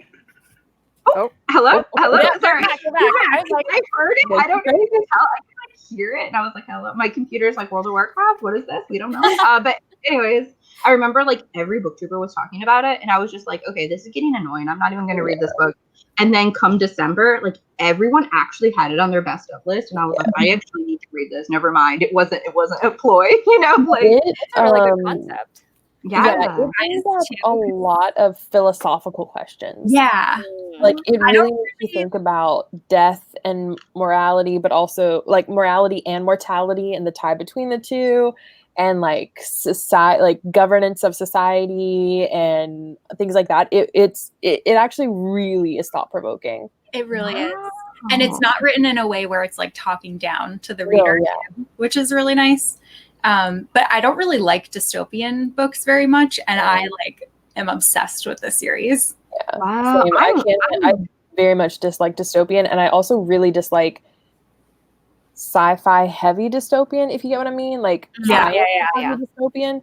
But this series really worked for somehow. It was it's interesting. It's a new. It felt new compared to a lot of the other dystopians. I think. Yeah, I will 100% read this then when it like. I know. I have to binge the entire thing now. When is the third one coming out? November 5th. So it's right before. Yeah. No, I'm telling you right now, like, what is it? November 19th, November 20th? Yeah, 19th. If Queen of Nothing is bad, like, I will catch y'all in January. Like, I'm taking a break from reading. Yeah, like, you will see me on Goodreads, give it less than 5 stars. Just know. Like, I'll catch you on January 1st. Like, yeah. We're done. I'm taking the day off of work, and I just, like... Yeah. I just don't know. Ready. I just don't know. There was a tiny part of me that was like, I should vlog it. And then the other part was like, will I even have the capacity to do anything while I'm reading that book? Yeah. I just like scream into the void. You know what I mean? Like, yeah. Literally me screaming into the void, just like Jane mentioned earlier. Like, I think I am. Well, I haven't done a book review on my channel yet. So, and I said that I was going to do it with Gideon the Ninth with my first one. And then I just ended up not. So I'm just like, okay, this can be it. Like, I'll do like a little vlog. And then at the end, I'll do like spoilery thoughts. It would be on brand for you to do it with Queen of Nothing too. Both of them would have been, but this would definitely have been on brand. I'm planning to replicate my Queen of, which I finally got to watch. Oh my god! Sorry, got to watch it way later. Talk about the blessings, because I got caught up so I could read it, and then after finishing it, I got to watch Jane and Madeline's And I just loved it so much. All of my catching up. I still can't believe I did the entire thing this year. You just completely, and not even like, it wasn't even a marathon. Like, you just devoured all of it. Yeah. Like, even telling Mackie about it, he's like, really? He's like, it just took you that much time. I'm like, yeah. Because I was already too deep into it to get out of it. Yeah. I remember your wrap up just being like, I read them all. I had to do an entire one just about it. Because Yeah. I'm like, I can't not do it. Speaking of, like, 3 of those books are 5-star reads. Yep. Oh, wait, 4 if you count Red Scrolls, but whatever. Right? I'm like, Yeah. I don't know. And also before I disconnected myself, I feel like I always have that feeling throughout the year, like with Sarah J. Maas, like with like when Kingdom of Ash came out, like I feel like it's always like in the fall and in the spring that we get like, okay, I'm so excited. I'm like refreshing my Kindle, like where's it at? And I literally have not felt like that at all this year. Not once. And I'm like, wow. So I don't know. It's just it's so weird. It's so weird. So many series that I loved ended last year or the year before. So there wasn't ever anything that I was like, I am pre-ordering this and starting it at midnight. Yeah. Well, there was never anything I felt like I needed, with the exception, obviously, of Queen of Nothing. There was nothing where I was like, I need to have a Kindle copy and an actual copy so I can read both. Like, so I can start like right off. I think that's the only one now that I think about it. Like nothing else. Like I was not waiting for anything else at midnight. Thank you this year. My only other one was Soul of the Sword. I was really excited. Oh, that's right. Yeah. But I feel like it was more like. But that was like a quieter release because not as many people have read it or I still haven't read it. I haven't either. I really liked it. Did you like it more than Shadow of the Fox? Or no, I liked Shadow of the Fox better. I still really loved it, but I just didn't love it as much. Like it was just slightly. To read that, though. Yeah, I will try and read it at some point. There's a reason. Which there's a very specific reason. Is it a specific reason? Yeah. Okay. Mm. I will read it. It's just that I wanted to read Shadow of the Fox before it again. Yeah. Apparently that's just how extra I am about it. It's the same thing with Girls of Storm and Shadow, where I'm like, I still need to reread Girls of Paper and Fire, which is why I haven't read it yet. Read that. Oh yeah. Girls of Paper and Fire. Yeah. It's good. I think you'll like it. I have my arc of Girls of Storm and Shadow, and I'm just like, I think I'm just so intimidated by it. Like, I don't know why. I'm just scared to read it. Understandably so, I think. This is why I've just been reading like standalone fantasy review books or first in series, which has been going pretty well. Like, I feel like Melanie and I earlier in the year, we were having such terrible luck with things we were trying to read together. It was always bad. Hey, we had a couple in August still that I was like, it's not good. But then the last 2 have been really good, which I'm glad for. And they were good. And they were both fantasies, and they were both Filipino American authors. How great is that? Yeah. So good. But yes, I have been avoiding any series as much as possible, except for Queen of Nothing. I feel like the book that I think I could like a lot, but I'm kind of being weird about picking it up, and I no spoilers, but now I'm gonna have another copy of it. It's The Bone Houses by Emily Lloyd Jones. Yeah. Oh yeah. I think that has the potential to be a favorite. Well, I'm finally reading 10 Blind Dates next week. It's happening. And I can't tell you how upset I am that Ashley Elston is like basically not going on book tour. No. And the one Louisiana event that she's doing is in Shreveport, which is 6 hours away from me. No. Direction, like one way. And so I'm like, I can't even go there. Like, I can't even just pop up to Shreveport on a Tuesday because it's like on a Tuesday. I wonder if she's gonna do something like later.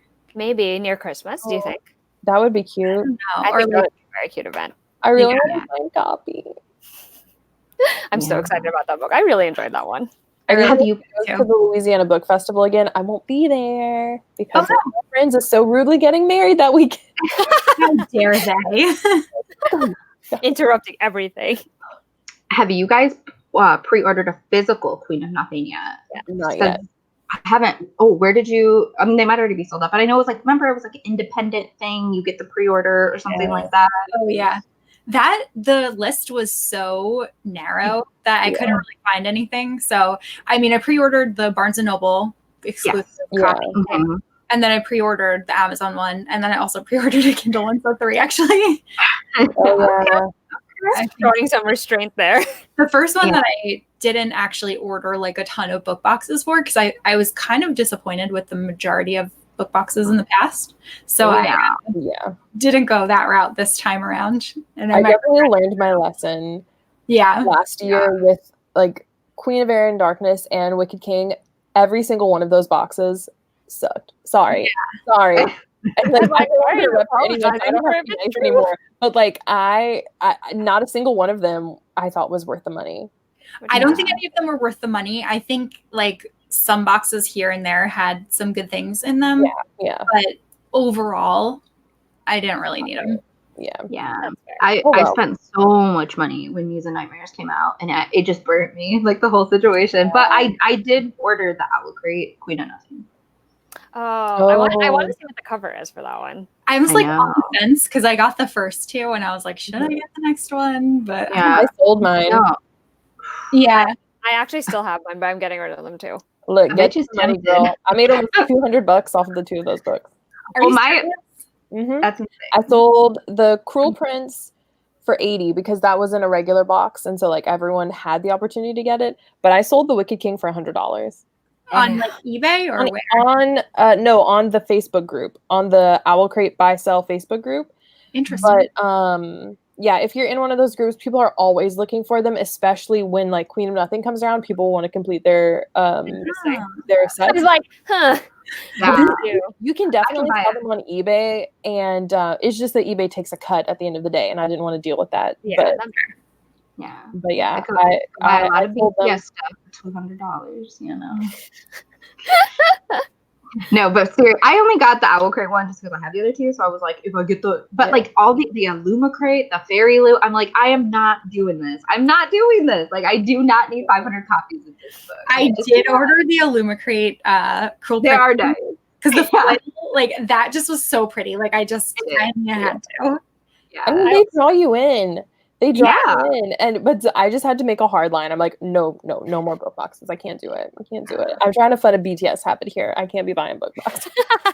No, it's the truth. Like, I have already so many copies of it. So I don't know. But Muse and Nightmares is what burnt me, because I got every single Muse and Nightmares box, and then I didn't even like it near as much as Stranger Dreamers. I was like, good.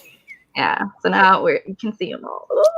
You know. So. I liked it, but I do think Strange the Dreamer was better. Yeah. Same. I mean, I agree. I think I liked it a lot just because I read them back to back. So I was like, it felt more like they were just one really long story. But then when it took the turn that it takes towards the end, I was like, I should have sort of seen that coming, but also like, have we already read this book?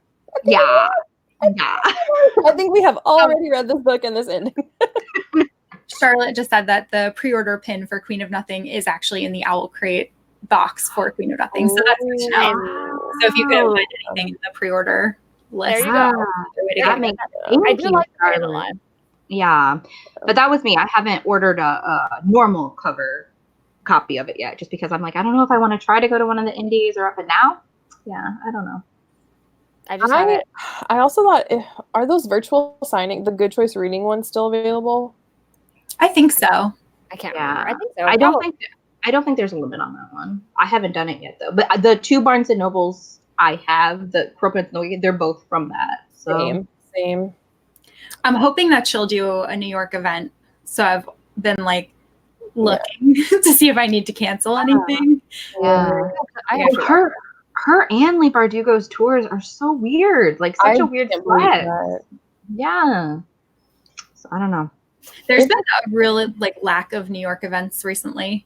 They've started avoiding us, which I find, or if not avoiding us, they always integrate it into a convention, and you either need to have money for the convention or actually be able to attend it. Yeah, so many things are New York Comic Con this year, and it's like, I'm just like, I can't do any of this, so bye. Oh, anyone, sorry, real quick, if anyone wants, they still have the Queen of Nothing available on Good Choice Reading Virtual Signings website, and you can actually get all of her books Oh, nice. You can add them on. You can add the Barnes & Noble Cruel Prince, Barnes & Noble Wicked King, Modern Fairy Tales bind up, the repackaging of The Darkest Part of the Forest, which is like unnecessary. I do not like that repackaging. I mean, I get it, but also like it's the same. It looks uglier than the original. I agree. It looks not as great. I'll say it. And also, it's only a paperback too. Yeah. It was already available in paperback anyway, so I didn't. Prettier one. Yeah. It doesn't make sense either because when they did the bind up, they're like, "Oh, this way it'll match the Cruel Princess," and I'm like, "Not in height. Like, what's wrong with y'all? Yeah. Like, really short. Stretch this guy. Like, what's wrong with y'all?" That was very strange, but I did actually ask about that, and the publisher said that because it's a different publisher than the other series. It's a lot more expensive to publish the taller books, and those were not the most lucrative. So, well, so I think that's why they I believe that spring for I could see that version. Yeah, and I mean, I'd be intrigued to see like how many, like what the numbers were on that bind up. Like, how many they actually pushed. Me too. Like, well, like it's always so unique being like so immersed into the book world because I'm like everyone bought that and I'm just like who the fuck's going into Barnes & Noble and buying that's not in BookTube or book blogging, you know what I'm saying? Like not a lot of people. I mean, I didn't buy it. I don't own copies of the Modern Fairy Tales. I was about to be like, I think that's probably a good life choice. Yeah. Oh no, I can't buy it. It was the right decision to make. They actually the publisher sent it to me. Thankfully. Lucky. I was optimistic when I bought it. Now I'm just like, but I was like scooting off the shelf. They lured me in with that cover. Yeah. I was just like, oh, fairies, Holly Black, not realizing like how long ago they were written and how different they would be. So I'm just like, okay. I mean, it's fine. I went into it like, can't wait to reread these 5-star books. Yikes. I fell the hardest. Okay, that's fine. It's fine. I mean, like, I still think like it's valid, totally valid that the first time you read them, you would give them 5 stars because I feel like your experience was very specific. You know? Yeah. And it's totally fine too that you've now come to a point of growth where you're like, not 5 stars anymore. Yeah, I feel that way about a lot of like books that I read when I was younger because I'm like, oh yeah, why? Yeah. Yeah, well, I was so gung-ho to do this with y'all because I was like, oh, I can't wait. They're going to be so great. And, like, the other book, like, I read 10 years ago this December was Shiver by Maggie Stiefvater. That was good. And that was the first book I ever, like, that's the reason I made a Goodreads and everything. So I'm very sentimental about that book. So I'm like, 10 years, that's perfect. I should reread it. And now that I've read Titan, I'm like, I'm never picking up that book. I'm going to hold it in this nostalgia, like, pedestal where it like, belongs. I'm never reading that. Oh, I read it again recently. I still really liked it. Oh, I trust you. So I can see why I loved it even more when I first read it because it was another one of those books where I also randomly picked it up and I was like, oh my god, I love it so much. And then I ended up like looking for other books like it. Yeah. But now that I read more, I'm also like, oh, okay. I was like, yeah, I've seen this a lot more. But I still was like, oh, this is still a good story though. Yeah. It's still getting good. I guarantee, like, we're just too much alike. I guarantee, like, both our little asses, like, open that up and we're like, blue font? Like, 100%. And then we get the rest of the series and it's still all in different colors and it's great. I know. I'm now that I'm older too. Like I look at what's the red one, but it's like obviously that has red font. I'm like, they were just like, screw you, colorblind people. We don't even care. You know, I was like, that's so cruel. Like what? That was a choice scholastic, but okay. God. I still think those covers are better than the new ones, though. Yeah, without question. New ones are terrible. Like, see, downgrade. Oh, that you know what? Full circle here. That's the book that could also save it all. Is called On the Hawk. Oh yeah. Yeah. Oh crap! I always forget that that's coming out this year. I don't know why. I'm scared. I am terrified to read that book. It's a Ronan book, and I love Ronan. It's like, I'm scared. I'm scared. Who's your favorite Raven boy? Alexa? Mine? Oh, Ronan. It's Ronan? Yeah, it's always been Ronan. Kristen, who's yours? Gansey. Melanie, who's yours? Gansey. Yeah. Who's your Wait, who's yours? James is so gonna be Ronan. I like how I was confident, then I was like, wait a minute, hold on. It might be like, there's no way you're saying Adam. It's Ronan, but Adam is a very close second. I would have been like, I would have not have been surprised if you had said Adam either. Yeah. I think I would have been more surprised if Adam you is like right. It's like sometimes it even go, but it's Ronan. It's Ronan. I can't believe that your name is Jane and you don't like Gansey the most. Like, what? I wish my name was Jane. Listen, I just love Ronan. Period. Basically. It's surprising. I went to college with a lot of Ganseys. Okay, they're not all they're cracked up to be. Well, this one is special. I mean, I do love Gansey. Like, it's not that I dislike any of the characters, but I feel like emotionally tied to Ronan in a way that I don't feel with Gansey and Noah. Even though, and I do feel that way also with Adam, but. Yeah. I feel like everyone's always expects that I will also like Gansey. Mm-hmm. And then when I say Ronan, they're all like, what? Yeah. I love that. It's like, has Mackie read them? Who's Mackie's favorite? No, he hasn't read them yet. Not yet. I'm shocked by that because I can see him going like, me too. Just going hard for it. Yeah. Let's see if we can get him to read them. He's a little busy right now because he's catching up on Keeper of the Lost Cities. Did you know? Oh, Kristen, guess what? I think he either just finished the last one or he's already read it now. He's like, he told me the other day, he's like, oh crap. I was like, what is it? He's like, I'm halfway through this book and I obviously have to get the next one. I'm like, well, yeah. I expected this. I was 7 books in and you're not going to buy the new one. I was like crying when I was reading the second one and I was texting him. I was like, this just happened. I'm in tears. This is fine. Everything's fine. And he was like, just wait till the later books. He keeps telling me that, which is really annoying. Yeah. I am glad that Jane chose the book for me so that I finished that series this year. By the way, speaking of the Raven Boys, because if you hadn't picked it, I would never have finished the series. At least not this year. I'm glad that you did too. Well, it's funny because all of the other ones, I read them right away. And then when I got to the Raven King, I was like, I want to read everything else.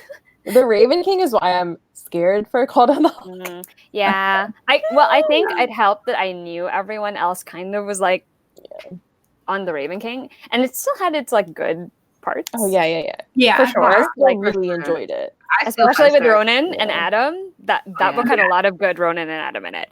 A lot of the parts where I wasn't so entirely happy, and it had nothing to do with Gansey, by the way. It just so happened that he was usually in the parts with the person that I was like, why are you even here? Henry, right? Henry, yeah. The visceral response. I don't know if I've ever had a more like physical reading response than when he gave Gansey that sweatshirt. I was like, no, like the whole time. That was like no spoilers. That was like the whole time. Like everyone's safe. And as soon as that went down, I literally was like, no, like this is like the visceral response of my body reading that. Oh my god. Kristen knows. She was there when I was reading it. Yeah, I feel like there is such a huge group of people who also, sorry everyone, this is now a Raven Boys. But I like Woods. You sure? There's a connection there. It's the vibe, it's the atmosphere. Yeah. But I like so many people read The Raven King and were like, Henry's my boy, and like everyone loves Henry, and I'm like, get this motherfucker out of this book. I still cannot stand him. The fact that we end that book, spoilers for everyone for The Raven King, the fact that we end that book with the potential of like a blue Gansey Henry situation, they're just going on vacation together. I was like, Maggie fucking Seawater, I will never trust you again. How dare you do this to me? How dare you make me read an entire series about these two being first true loves, business, kiss is gonna kill, and then you add this motherfucker with a fake bee, and they all go on vacay together? I don't think so. I will never like that dude. He was introduced way too late to care about. Like he just wasn't part of the gang, no matter how much he wanted to be. And when he does get introduced, like a little earlier in the series, it's like, oh, he's some douche. He's some do-gooder douchebag. Exactly what he is. We don't like him. And then you at the end, you're like, maybe he's in love with Gansey. Well, I also think that she like messed up with Kavinsky. So she was like, we have to double down on this Henry character. She was like, oh shit, y'all took Kavinsky too far. So try this one. Try again. Please, God. That's so funny. It's so true, though. It's so true. You know that she, like, the Dream Themes came out, and Maggie was like, y'all are heathens. Jesus, for real.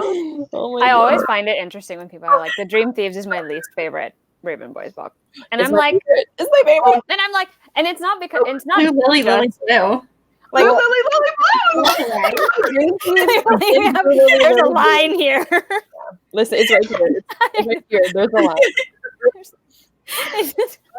The Dream Thieves is my favorite, but Blue Lily, Lily Blue is a close second. Yeah, Dream Thieves is a close Dream second. same. Yeah. And then the Raven Boys. And then the Raven King is kind of like somewhere else. It's there. Can I just like pull the things I liked out of it and put those up there with the rest of it, and then just take the rest of it? Like, but I will say that Blue Lily, Lily Blue has my favorite scene in the entire series. Oh, and I need to know this court chat. I'm sorry, everyone in the comments. It's fine. But like, my favorite scene in the entire series is in Blue Lily, Lily Blue, and it's when Gansey falls down into the hole in the cave, and like they all get tumbled after him, and they're holding on, and he's down there, and everyone's freaking out, and he's like, I hear something, and then all the ravens come out. That just thinking about that scene makes my the hair stand up on my arms. Like it gives me goosebumps. And every time I read it, it's like it's like a transcendental experience. It fucking. Oh my God, I'm gonna blow your mind. So that's your favorite scene, and that has to do with like Gansey. My favorite scene is Adam in the courthouse. Oh, that's my favorite scene of the whole series. Oh yeah. Honestly, too, another like underrated like relationship and just a character I love from the Raven Boys is what's her name? Persephone? Is that her name? Yeah. Adam and Persephone's friendship. Yes. Agreed. Okay. So I love how we went all the way there. Clear line, though. I really do love Ronan, which is also why I'm terrified of. Like, this is why probably I stopped thinking about Call Down the Hawk, because I'm like, what if it? Did you guys read Opal? I loved Opal. Yeah, I really loved it. I'm like, I can't.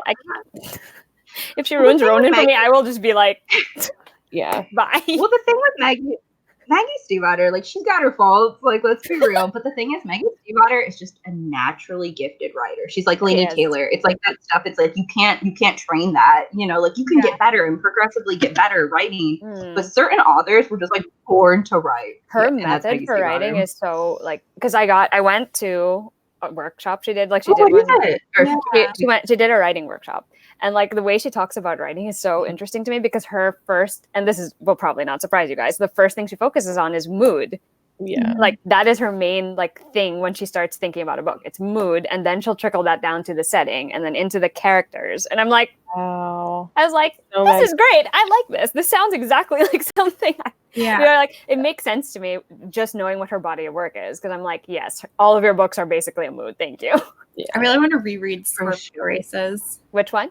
Scorpio Races. Me too. I haven't actually read it in a very long time. Yeah. It's so beautiful. I really love that book too. I think that's still my favorite from her. Yeah. I do also have to say that Maggie will throw you curveballs left and right and make you feel really scared. But at the end of the day, I have faith in her that it's all going to come together. She's not going to she's not going to kill the protagonist. She's not going to sink the ships. You know, it's going to happen. You're probably going to suffer throughout the entire thing, but at the end, she's still going to come through. Agreed. So. Oh, it goes so well in The Raven King for certain people. Yeah. Do I think she's going to break up Ronan and Adam at some point? I don't know. Although she did say I wouldn't have spent all this time getting them together just to break them up.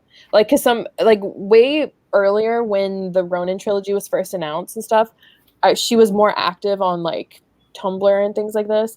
And someone was like, I'm just so scared that you're gonna break up Pinch. And she's like, I worked damn hard on 4 books to get them together.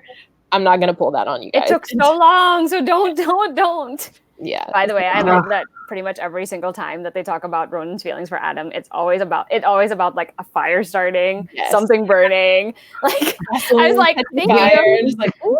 My favorite Raven King moment is the part where he sort of thinks about his feelings, and he's like, his feelings for Adam were an oil spill, something like that. And then it could be in the ocean and everything would still catch fire. And I'm like, thank you. That is exactly how I want that described.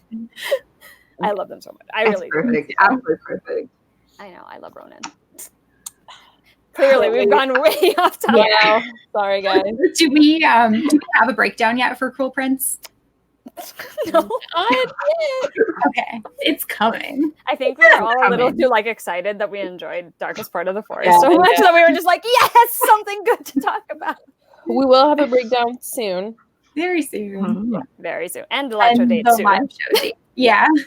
I was about to be like, we have to also mention that. Yeah. Do you guys have any other final thoughts about Darkest Part of the Forest before we sign off? I really will. It just. I think it's a book that is actually worth buying of all the things we read so far. Like, because this is the one that you could reread over and over again and take something, I guess. I think you guys 3 could probably confirm this, but you'd probably take something different from it the next time you read it.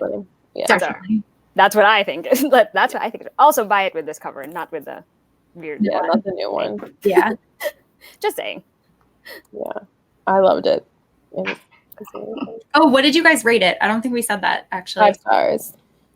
See, I had it at 4.5 at first because I was like, I'm very stingy with my 5s, but then now that we've talked about it, I'm like, okay, fine. Just give it a 5. Well, I did that to Kristen too at the beginning of the year. I was like, Kristen, I'm giving Name of the Wind 4.5 stars, and she's like, and then we started talking about it. I was like, you know what? You're right. It's a 5-star book. Thank you. The first time I read it, I gave it 4 stars, and this time I gave it 4.5 for sure. Yeah, it's just so good. That book is so good. It's like really close to 5. I don't know. I don't know if You're valid. You're valid. I mean, like, it's hard. Like, it's hard because sometimes for me 5-star books have to hit a specific, I guess, note. Like there's a very, very specific note. It's why with Shadowhunters books, there's literally only very few that where I'm like, that hit that exact note for me. Well, that's fair. You know what I mean? Yeah. I only 5-starred 2 Shadowhunters books. Which ones? Maybe just out of curiosity. Lady Midnight. Me was too. my favorite Shadowhunter book ever. Same. Lord of Shadows, which is my second favorite. And oh wait, I think this time I did give Clockwork Princess 3 stars this time around. 3 or 5? 5. I was like, you only gave I was like, number 3 that I gave 5 stars to. I think I did bump it up to 5 stars this time. Interesting. Oh my god, no, wait, you know what book I gave 5 stars? Red Scrolls? Yes, but also the last Heavenly book. Fire? Yeah. I gave it 5 stars. I gave that 5 stars because that book fucking I deserves forgot it. I sometimes have to block out the fact that Madeline and I reread all of them this year. And no, I gave it 5 stars. Wow. Because like compared to all the 5 books leading up to it, that book is like stellar. It really, really is. Oops, sorry. Let me turn my light on. Yeah, I gave those are all the ones I gave 5 stars, except I did not give 5 stars to the Lord of Shadows. Same, me too. Yeah. I could not give that book 5 stars. I did. Whoopsies. It's a great book, and I also gave it 4 stars. But I could not give it 5 stars. Like in good conscience, I could not do it. Yeah, I did also give Red Skull, so I guess I've given five books 5 stars. I have Clockwork Angel, Lady Midnight, Heavenly Fire, Red Scrolls. So I only have 4. Clockwork Angel. You know, interesting. This is like a whole thing we can dissect sometime because I really thought I would give that entire trilogy 5 stars. Yeah. Like I genuinely thought this, but I didn't. Yeah, I gave the first 2 4 stars, and then the third one 5 stars. We're the other way around. I did 5, 4, and 4. I think I did 4, 3, and 5. I definitely give the last one 5 stars. The middle one was the rough. Mm-hmm. Yeah, rough patch. Except that I love Gem so much. Although it does give you that Jim and Tess. I know. I was like, I love Gem so much that book just like wins anyway. I'm rolling around. I'm like, all right, I'm here for it. They We're rolled around. only 3 series over into this live chat, by the way. It's like it never doesn't happen. But anyway, very niche. But for the one person out there that likes all these series, they're like, we're feeding them. Niche. I think we're speaking to all of BookTube.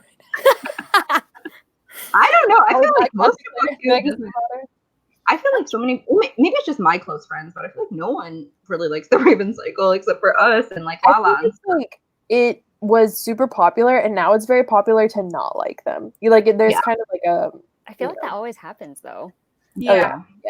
It's like tidal wave. Everyone loves them, and then later it's like, no, just kidding. I still stand by them.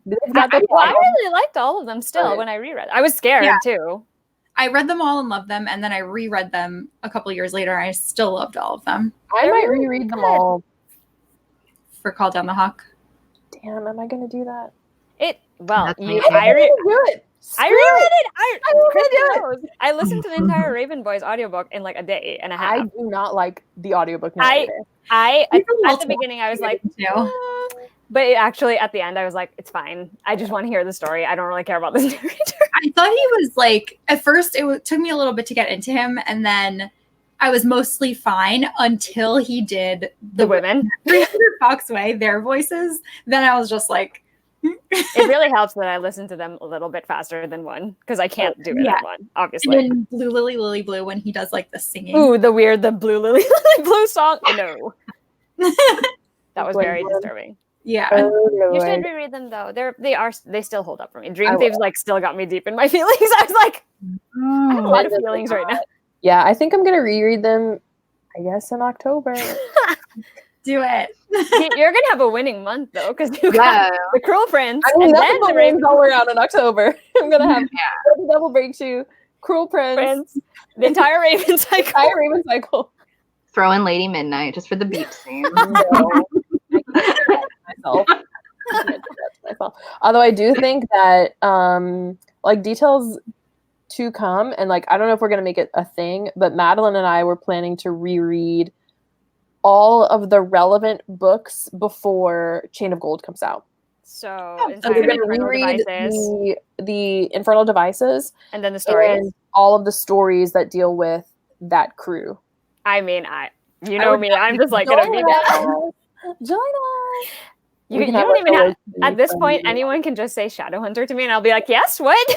Like, Alexa, here we go. It's bad. It's okay, Jane. Our friendship has now progressed. Maggie and I still find that hilarious, by the way, that is the starting point. That's like a very early starting point is the Shadowhunter series. What the hell? Yeah. It's my legacy. Never forget it. I'm fine with that. I've accepted it, and it makes me happy. Well, you know what Mackie can't get over now, and you guys, if you watch the last live show, you already know what's going to happen. Your comment in the last live show about Clary, he's not over it. He says it all the time now. Yeah, well, it's true. She dumb. What can I say? He's like, every time he says it, he says, quote, it's Jane Lindsay. I'm like, okay. It's like, I'm sure Jane appreciates this. Listen, I'm here for zippy one-liners. That's what can I say? Cassie Clare taught me well. Oh my gosh. Don't even make Mackie, yes, I'm not over it. Oh my god. I swear so funny because even like it was a few months ago, but Whitney from Witty Novels was doing a reading vlog, and she was watching one of my videos, and I guess I mentioned it again, and it's her watching me, and then she cuts to my video, and it's just me saying, Jace brought a condom into hell, and then back to her laughing, and I was just like, quality entertainment. That's what that video is. It's that on my tombstone. And yet that's the book that got 5 stars. I mean, it did. You know, good. Magnus Bane alone in that book is 5 stars. Oh my god, can we not? Like, yeah, I just love Magnus a whole lot. Yeah, still my favorite. Raphael's 5-star worthy in that book too. Oh. Yeah. Now, aside from Raphael, Lily is still love Lily. I'm like, she can run for president for all I care, and I will vote for her. I'll campaign. She's so Cassie gives us these like little snippets, but me and Alexa are like, favorite Shadowhunter. Wow. I love this. But I love that. That's what we deserve. I'm sorry. After reading Ghost of the Shadow Market and how much Lily was in that book. Yeah, I really I was like, thank you. This is exactly the content I wanted. Like the best bind up. I'm gonna tell you what, her and Raphael, nothing like they like par Emma and Julian for messing up me and my feelings. I'm telling you that. No, because it hits different. It hits a lot differently. I love them. That's a good pairing. Once again, this is the third. In both live shows, we also talked about Cassie, didn't we? Like we went like on just 3 for 3 at this point. Well, they're friends, so it makes sense. There you go. That's the connection. Well, and I mean, with the Modern Fairy Tales trilogy, there's direct overlap because then Kay and her coffee shop are in the Mortal Instrument. Right. I forgot about that. Yeah. Just putting connections where we can. Which I'm like, whoa, one day are we just gonna get are we just oh my god, what if that actually happens? Right? It could. Can you believe that? Like, I mean, really, wow. I don't even know what I would do if they were The like, by ultimate the way, guys. It would Yes, break we're the book going. community. Yeah. Their power. It's like a short story bind up of stories featuring all the Fae. Yeah. I'm just like imagining Carden and Jace meeting. Oh my god. Oh, That dear. would be the best. I wonder if like it would be hard, like because Tyth and them are Simon, and then it's Hachette for. Yeah. So I wonder if it like we couldn't get it. I But would it's still not like the same Poison. worlds. Yeah. Yeah. I would find I would like to insert the GIF. I would like to see it. Yeah. For real. I would really enjoy it. I feel like it would be so much fun.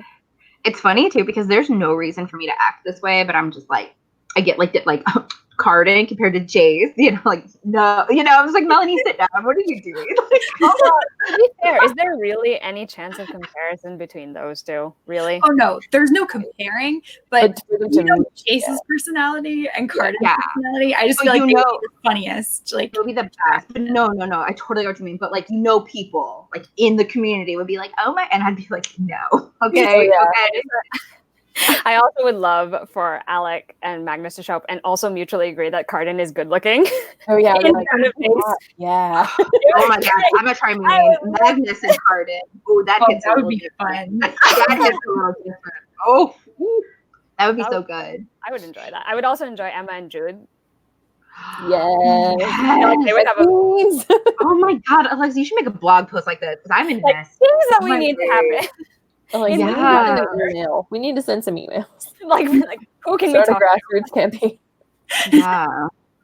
Go fund me just for this. Yeah, right. I can't write it for us. I can't think of what the littlest Blackthorn's name is, but him and then Oak, Oh yeah. Tabby and Oak, yeah. That would be fun. And Magnus and Alex kids, obviously. Oh, can you imagine? Oh my god, wait, I'm dead. I just gave myself like the mental image. Yeah. That would be the best, seriously. Wouldn't it? Oh my god, I'd probably die. I probably would too, honest to God. just adopt Oak already, and then just add him to their little like group of people. I'm not trying to. This is like we're getting into some spoiler territory, but I'm going to say it still. Like a lot of people think a third child will come, which will be a Fae child. So. I wanted Where could you get a Fae child at? Fairy. What I'm saying. What if it's Oak? What if they adopt Oak? Oh my god. Oh wow! If this happens, you heard it here first. Some super space check, okay? Like,